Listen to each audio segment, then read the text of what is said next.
All right, well, good morning, everyone, and let me start by thanking Principal Stephen Wilder, as well as the teachers and staff here at Passages Academy for hosting us today. I just visited one of the classrooms so I could see their important work firsthand. This academy is one of several Passages programs operated by our Department of Education to serve young people who have run afoul of the law. It is also one of 5 new sites our administration commissioned last month to serve these juveniles as part of a close-to-home program. Close to home, as we call it, is the product of extensive collaboration between city and state officials, and it was approved by the legislature and signed by Governor Andrew Cuomo this past March. It really is a landmark overhaul of our juvenile justice system that gives New York City the authority to place troubled juveniles in facilities in the 5 boroughs rather than sending them far away to state facilities. And we know that keeping them close to home lets us do a better job of helping them get their lives back on track, and that includes continuing their educations. Today, thanks to Close to Home, there are 60 young people who have been placed in non-secure residential facilities and will be able to continue their education here in the city. By the end of this year, we expect to have a total of 300 similarly placed youths. Of the 73 students here at Passages, 12 are either returning home from upstate facilities or were at risk of being sent to an upstate facility where they would have attended schools that weren't accredited. Instead, all of them are studying, learning in accredited city schools and earning credits towards graduation. And that's because Passages students are instructed according to the same standards and are prepared for the very same exams as every other public school student. Before Close to Home, many juveniles completed their placements only to return home and discover they were far behind their peers, and it was a situation that in the past caused many of them to act out of the classroom and drop out of school completely. And it was one of the reasons that 81% of the juveniles who were sent upstate became reoffenders. Close at Home, we think, will help break that cycle. And as a report we are releasing today details, Close to Home is just one of the major proposals to come out of our administration's Young Men's Initiative, which we launched in August of last year. Since that time, nearly 4,000 young men have participated in YMA programs, and that includes 3,100 who are connected to jobs or paid internships, and hundreds who participated in mentoring programs or programs that help fathers reconnect with their kids. The Young Men's Initiative is our comprehensive effort, as you know, to improve outcomes for Black and Latino young men. We're investing $43 million a year in this effort, and that includes $23 million that the city will invest each year. It also includes a powerful public-private partnership with the Open Societies Foundation and Bloomberg Philanthropies, which each have committed $10 million a year for 3 years. And our campaign is being led by Deputy Mayor for Health and Human Services Linda Gibbs and Schools Chancellor Dennis Walcott. And today I wanted to highlight for you 4 areas where we're seeing particular promise and progress. The first area is in reducing involvement with the criminal justice system. Close at Home is one big ways we're doing that. Another is the city's implementation of the nation's first social impact bond. Social impact bonds allow private investors to help fund social reforms. Founders see a return on their investment through improved social outcomes that save taxpayers money. And this year, we're funding from a social impact bond. With funding from a social impact bond, we're launching a program called ABLE, A-B-L-E, the Adolescent Behavior Learning Experience for Young Inmates. ABLE, we think, will focus on job training, counseling, and personal responsibility, helping us prepare nearly 3,000 students who are 16 to 18 years old for their day of release so that when they get out, they can stay out. The second area of focus for YMI is on improving educational outcomes for all young men. That includes building on our success in closing the graduation achievement gap. Our 4-year graduation rates are up nearly 41% since '05, compared to 9% in the rest of the state. And remember, all the kids in the state, including in the city, take exactly the same test. So it's the only real comparison we have to see how well we're doing. It's hard to compare us to other states or to national standards because everybody takes different tests. But all the kids in the state take the same test. In New York State take the same test. So the comparison of 41% improvement in New York City versus 9% in the rest of the state is a valid apples-to-apples comparison. And the biggest gains, as we've said before, have been made by Black and Latino students whose graduation rates are up by more than 50%. And that's great news, but we must also ensure that they graduate with the skills they need to succeed in college or going straight into careers. So last month we launched a new initiative called Expanded Success.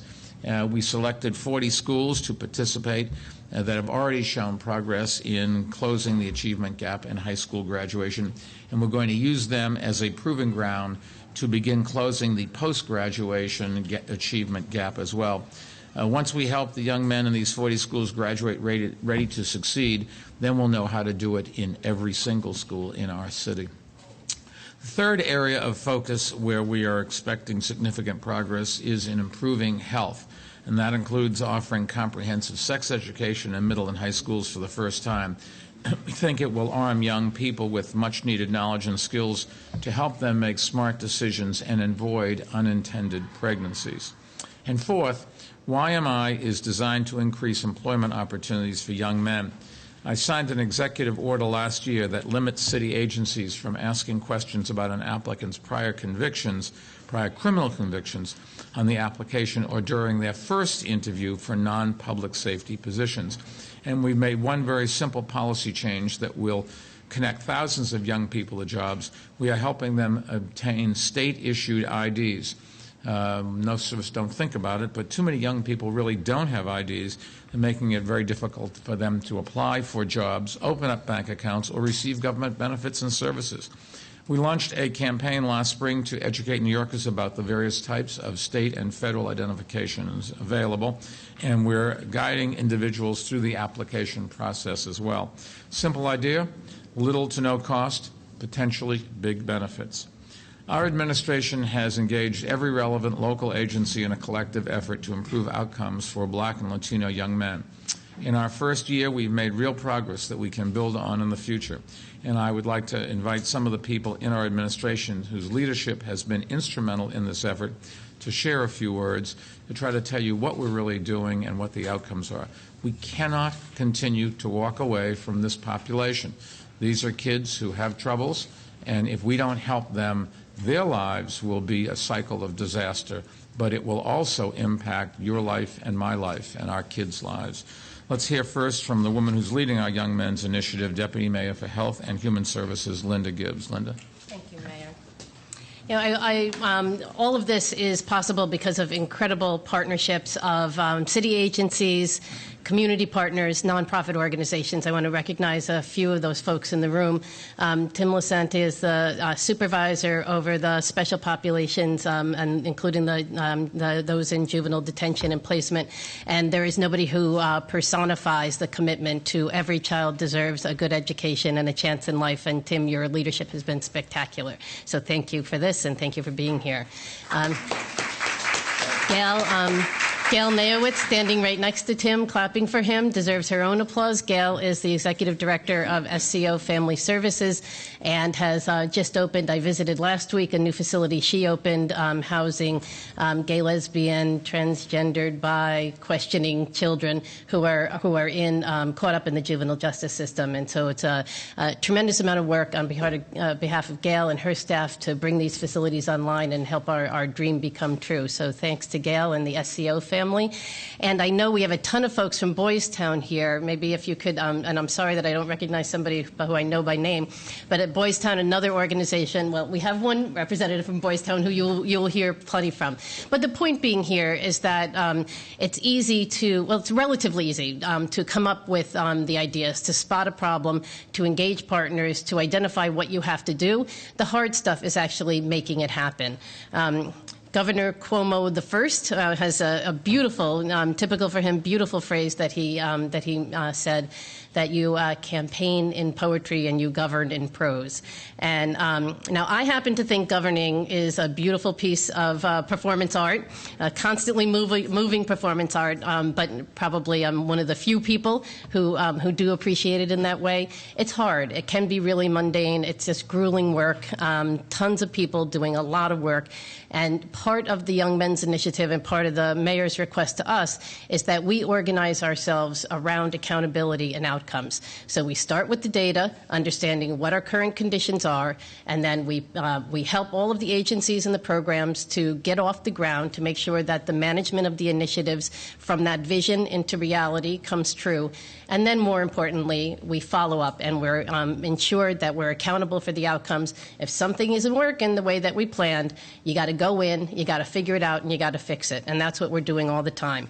The report that is released today, our Young Men's first annual report, summarizes this past year's activity, and it's really impressive. So I urge you to take a look. It's full of treasures, it's full of poetry, and our commitment is that we're going to stay on the job and focus on delivering the outcomes for our young people. Thank you. Linda, thank you. Next, the Administration for Children's Services, ACS Commissioner Ron Richter. Judge? Okay. Thank you, Mr. Mayor. It is really great to be here this morning at Passages Academy. As the mayor explained, on September 1, the city launched the Close to Home initiative, which establishes a realigned juvenile justice system that provides a continuum of services for our young people found to have committed a delinquent act, rather than being sent hundreds of miles away, far from their families and communities. And Children's Services is pleased to be working with the Department of Education to deliver one of the core commitments of Close to Home, which is the guarantee that young people will receive individualized educational services. Close to Home will ensure that young people who are in placement, like some of the young people here, will receive New York City credits toward graduation and will leave placement further ahead in school than when they arrived. There is a continuum of services, including family engagement and education, that we believe will allow young people to more successfully re-enter their communities, and that means ready to work and ready to continue their education. For many young people, we will be reconnecting them to not only academic framework, but also to opportunities for positive activities. Education is just one of the 5 core commitments of Close to Home. Another is to make sure that program placement models are strengths-based with a focus on future outcomes and positive reinforcement. Third, we ensure that discharge planning begins upon arrival in placement and that young people and their families receive robust aftercare services upon leaving placement. Fourth, young people receive individualized clinical services grounded in evidence-based and trauma-informed practice models. And lastly, young people must have frequent and meaningful opportunities to engage with their families, which is integral to effective and sustainable rehabilitation. These commitments guide Children's Services to achieve the major goals of Close to Home, which are public safety through the reduction of juvenile reoffenses, improving youth and family development and well-being, and advancing educational success. Close to Home builds on the significant juvenile justice reforms that have been a hallmark of the Bloomberg administration, and to date, the track record speaks for itself. In part due to the launching of the successful ACS Juvenile Justice Initiative in 2007, the number of youths placed in state confinement out of New York City has been reduced by 2/3. That's since 2005. In 2005, our city sent almost 1,500 young people upstate, and in 2011, that number was just over 500 young people. The average stay in residential placement has been cut in half, from 14 months to 7 months. And not only have the city's youth been better served, but our communities are safer as a result. Youth arrests for felonies have been reduced by 10% from 2006 to 2010. And the rate of youth who are rearrested while their cases are pending in court has been cut by 23%. The reforms are working, and the community-based rehabilitation and education focus of Close to Home is going to continue and enhance on the administration's success. Since the program began last month, 60 young people have been placed with us by the Family Court. Their lives and many more are going to improve because of the administration's reform efforts, and that is to the benefit of communities throughout our city. I want to thank Mayor Bloomberg for his leadership, Deputy Mayor Gibbs for her ongoing support and work on behalf of our young people, their families, our communities, Chancellor Walcott, and our principal and Tim Lasante, Commissioner Schiraldi, our providers, including Martin DePores, which is here as well today, and the New York State Office of Children and Family Services for their ongoing work, along with the commitment of our council, including Council Member Sarah Gonzalez, who's the chair of the Juvenile Justice Committee. So many people have done so much to get us to this day. It's really a great achievement. Thanks so much. Mr. Mayor. Ron, thank you. Next up is Deputy Schools Chancellor for the Division of Equity and Access, Dorita Gibson. Dorita. Thank you, Mr. Mayor, and good morning, everyone. It's my pleasure to be here today to mark the one-year anniversary of the Young Men's Initiative and the opening of the departments close to home in our 4 sites with ACS. I would like to take this opportunity to thank Superintendent Lasante, Principal Stephen Wilder, Assistant Principal Rashid, for their hard work and dedication to get our juvenile offenders back on track. This is very difficult work, and they're all dedicated to this work. I want to say a special thank you to Deputy Mayor Gibbs and the Commissioners Schiraldi and Richter for their partnership in making today possible. Last year, Chancellor Walcott created the Division for Equity and Access to end long-standing racial and socioeconomic disparities in our schools. This division aligns with the principles of the Young Men's Initiative, sometimes called YMI. We're proud to play a role in this bold initiative, which brings together city agencies to improve and enrich the lives of our city youth. As the Chancellor often points out, we have a moral obligation to make sure that we don't let kids fall through the cracks. By working together with the Young Men's Initiative, we're doing our part to ensure that all of our students have an opportunity to succeed. And it's very fitting that we're here today in their school, and they're here, and we're welcoming the work that everyone is doing here today. So I thank you very much for today. Dorita, thank you. And next, the Department of Probation Commissioner Vincent Schiraldi. Vinny. Thank you, Mr. Mayor, Deputy Mayor Gibbs, Commissioner Richter, and a fantastic Department of Education team, Chancellor Walcott, Gibson, Steve Wilder, and the omnipresent Tim Lasante. I got a bunch of prepared remarks, but I want to say omnipresent. I don't know if that's good or bad. That there's lots of places where the marriage between juvenile justice and education is a bad one. In fact, it could be described as divorce in lots of places. And that's just never been the case here. Chancellor Walcott has always been deeply committed to the notion that these young people, even though they've run afoul of the law, still deserve a shot at living a good life, and you cannot live that good life absent a good education. And that flows through every member of his team who have been really super in terms of working together with us correctional types, us probation types, on trying to make it better for these kids. I'm enormously proud of the role that probation has played in the planning and implementation of Close to Home, but today is ACS's day and Education's day, and with that in mind, I want to take the opportunity to recognize some of the key players who have done so much to end what really was a blight on the state and city of New York, producing lousy outcomes at an enormous cost. I see a lot of familiar faces here today. We got the ACS ladder over there, who've done incredible work. I mean, remember, Mayor Bloomberg visited the Finger Lakes facility in December of, I think it was 2010.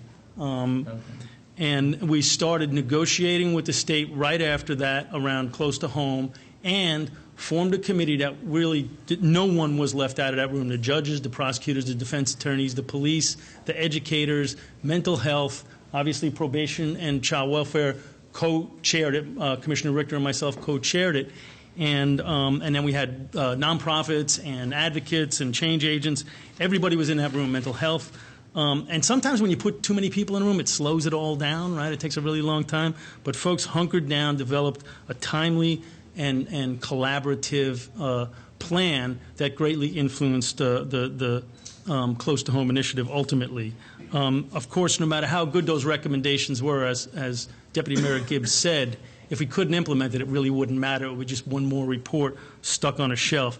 And that's where really an incredible collaboration between ACS and education that brings us here today. So let's just go over the timeline for a second. The law didn't pass till April 1st of this year, right? By September 1st, a school and 37 placement programs were up and running, or darn close? 35, all right. So 35 placements were up and accepting children into them. Here we are a month after that, and we got a school full of kids and 60 kids in placement. This is a pretty watershed reform that took place, and those folks I just mentioned on that stairway and that stairway are the ones that are really responsible for making it happen, and they deserve a great deal of praise for it. Even though I said it's not going to be about probation, probation is in the house over here. Can you guys just do this? All right, so I want to give a shout out.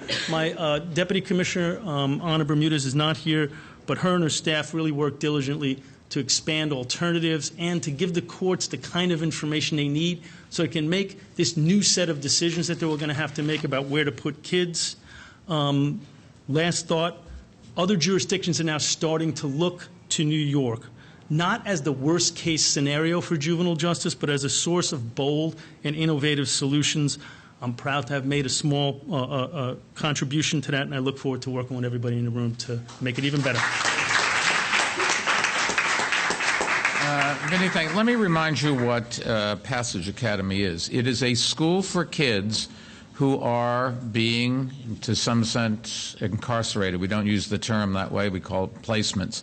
But these are kids who either were upstate or could have been set upstate, but they are not living at home.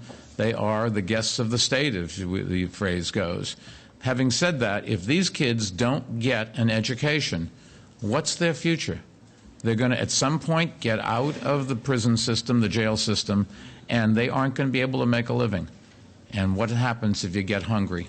We all know what happens. And we just got to do something about this. When they were upstate, you couldn't reunite them with their families. Their families couldn't come and give them advice and help. The place I went in Fingers Lake took 6 hours to drive to.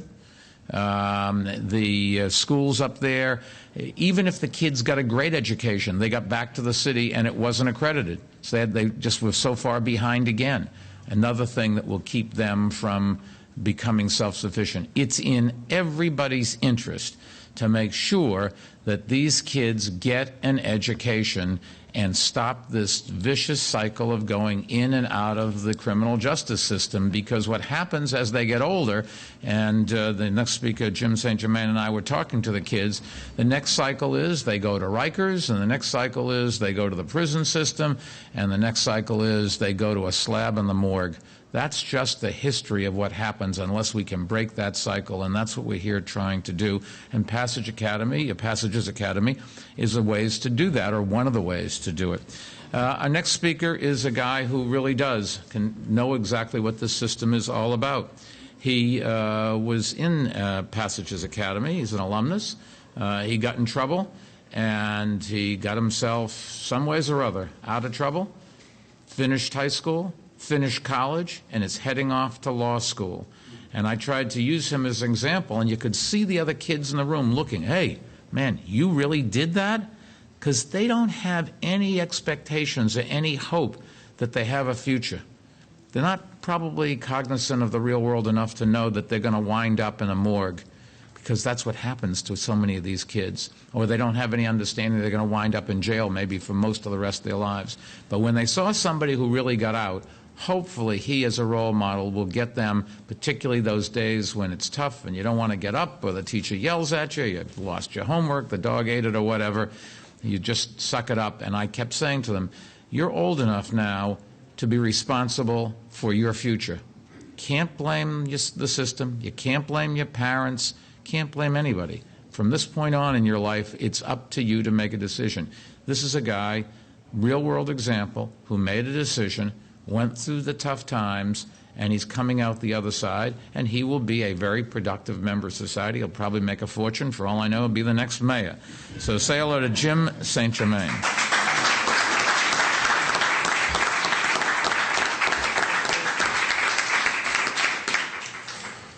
First, I would like to thank Mr. Bloomberg, the governor, Commissioner, ACS, former Commissioner Larry Bushing, all the ACS workers and all the people who actually work extremely hard to make this possible. As the mayor has mentioned, it's really easy to kind of give up on our kids who are in the streets committing crime, who are not doing well at the moment. But it's actually hard to go ahead and do something for them to help them become productive members of society, to actually pay taxes, have jobs, and go to school. And that will actually benefit us as a whole, not just the kids themselves, but regular citizens who don't have to worry about their kids being hurt or their car being broken into or whatever. Like the mayor said, a few years ago, when I was 14, I actually made a few mistakes. I drifted towards the streets, and I got in trouble with the law. And when it happened, I actually thought it was the worst time of my life, and it's actually the worst thing that happened in my life. But looking back at it now, it's actually the best thing that happened in my life, because I was able to step away from an environment that promotes nothing but negativity to an environment that actually promotes positivity, an environment where I knew that I can be more than just a basketball player, or a rapper, or a hustler in the streets. And thanks to Passages Academy and all the teachers, some of them who are still here, thanks to them for all the help I received. I never thought school was for me. I used to always say that school is not for me. But in these classrooms, it's actually where I fell in love with school. And I've actually realized how important an education is. Without an education, like the mayor said, we're nothing. And when we get hungry and we don't have a job, you know what happens. And so I want to thank you once again for being here and for making this possible for me. I've recently graduated with my bachelor's degree in political science. I'm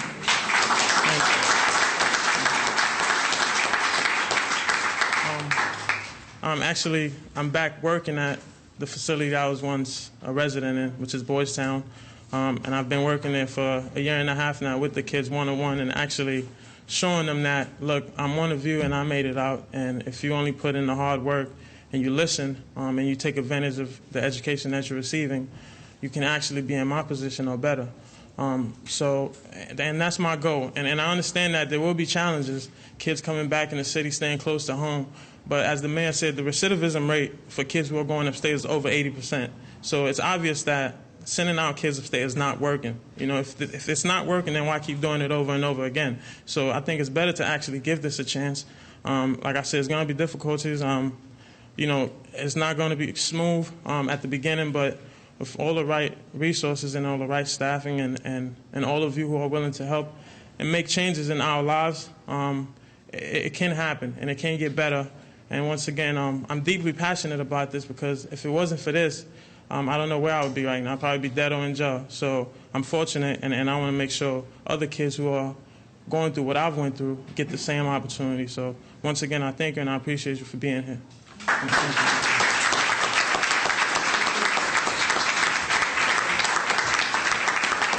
Before taking questions, let me just summarize today's announcement for our Spanish-speaking New Yorkers.